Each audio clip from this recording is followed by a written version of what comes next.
एक व्यापारी व्यापार करने के लिए एक शहर से दूसरे शहर जाता था। बीच में रेगिस्तान का कुछ इलाका पड़ता था।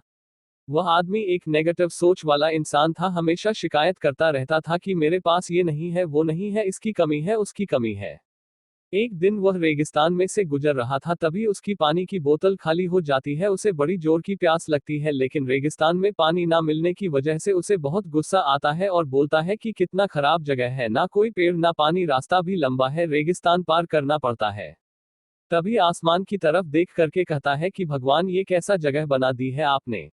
अगर मेरे पास में बहुत सारा पानी होता, बहुत सारे संसाधन होते, तो इस जगह पर हरियाली कर देता, बहुत सारा पेड़ लगा देता।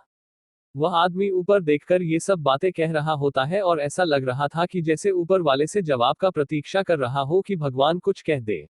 अब चमत्कार ये हुआ कि वह जैसे ही नीचे देखा, उसे अपने आंखों के सामने एक कुआं दिखाई दिया। वह पूरी तरह से घबरा गया, क्योंकि उसने कभी भी उस रेगिस्तान में कुआं नहीं देखा था। वह कुएं के पास पहुंचा और देखा कि कुआं पूरी तरह पानी से भरा हुआ है, परंतु वह आदमी नेगेटिव सोच वाला था और हमेशा शिकायत करता रहता था। और फिर से आसमान की तरफ देखते हुए बोला, भगवान, पानी से भरा हुआ कुआं तो दे दिया, लेकिन पानी निकलूंगा कैसे। तो इस बार जब वह नीचे देखा तो फिर से चमत्कार हुआ। उसे कुएं के पास रस्सी और बाल्टी दिखाई दी, लेकिन आदमी फिर से ऊपर देखा और बोला, भगवान, अब इस पानी को ले जाऊंगा कैसे।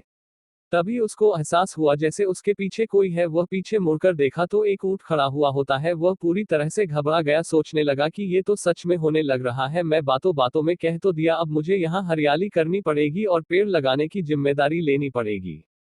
आदमी को पानी से भरा हुआ कुआं मिल गया, बाल्टी और रस्सी मिल गई, पानी को ले जाने के लिए ऊंट भी मिल गया, सब कुछ मिल गया। अब वह आदमी सोच रहा था कि ये मैं बातों बातों में क्या बोल दिया, ये तो गड़बड़ हो गया। अब वह तेजी से दौड़कर भागने लगा।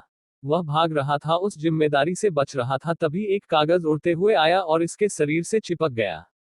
उसने जब उस कागज को देखा तो उस पर लिखा हुआ था कि मैंने तुम्हें पानी दिया, कुआं दिया, रस्सी और बाल्टी दिया, पानी को ले जाने के लिए साधन दिया, फिर भी क्यों बचकर भाग रहे हो। उस आदमी को लगा कि मेरे साथ पता नहीं क्या हो रहा है।